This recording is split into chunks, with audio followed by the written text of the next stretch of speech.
अस्सलामु अलैकुम वरहमतुल्लाहि वबरकातुहू। दोस्तों, कुरान पाक में अल्लाह तबारक व तआला इरशाद फरमाता है, दोस्तों मौत कहीं भी कभी भी और किसी भी जगह आ सकती है। फरमाया कि तुम मजबूत से मजबूत किले के अंदर भी छुप जाओ, तुम मजबूत से मजबूत किले के अंदर भी छुप जाओ, तुम चाहे समंदर के गहराई में चले जाओ, तुम चाहे हवाओं में आसमान के पाताल में चले जाओ और वहां जाकर छुप जाओ, फिर भी तुम मौत के पकड़ से, मौत से नहीं बच सकते।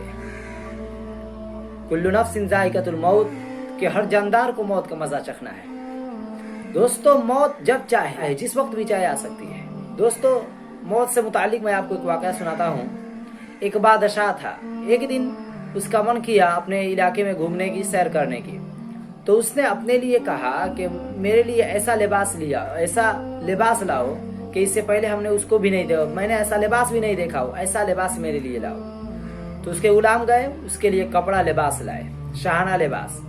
एक आया पसंद नहीं, दूसरा भी आया पसंद नहीं आया, तीसरा आया पसंद नहीं आया।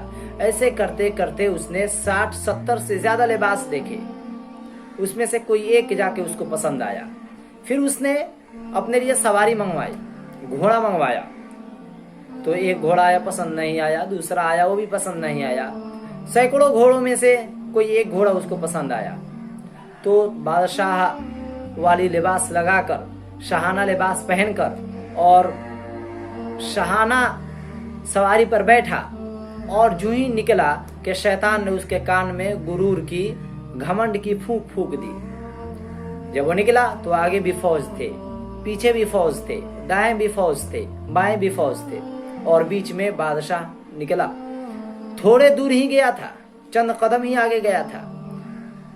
रास्ते में गरीब भी मिल रहे थे, लोग मिल रहे थे, सलाम कर रहे थे, और गुरूर में, घमंड में किसी की बात नहीं सुन रहा था।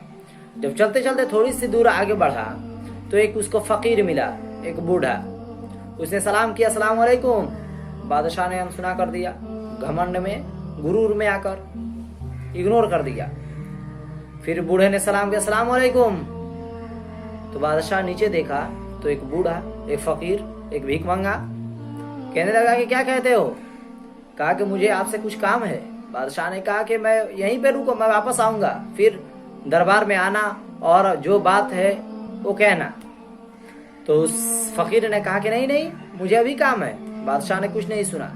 तो फिर फकीर ने घोड़े की लगाम पकड़ ली और कहा कि मुझे बहुत जरूरी एक बात कहनी है। बादशाह ने कहा, कहो क्या कहते हो?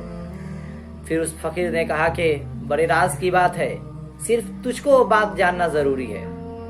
तो बादशाह ने कहा कि ठीक है, कहो ना। तो उस फकीर ने कहा कि कान तो मेरे पास करो। तो बादशाह ने अपना कान उस फकीर के मुंह के करीब किया तो उस कान में उस फकीर ने कहा, बादशाह के कान में, कि मैं मलकुल मौत हूँ, तुम्हारी रूह कब्ज करने के लिए आया।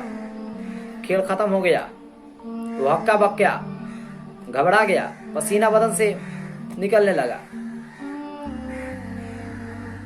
कहा कि मुझे चंद मोहलत तो दे दो कि मैं वापस जाऊं और अपने घर वालों से मिलूं। और फकीर ने कहा कि नहीं, एक सेकंड की भी फुर्सत नहीं है।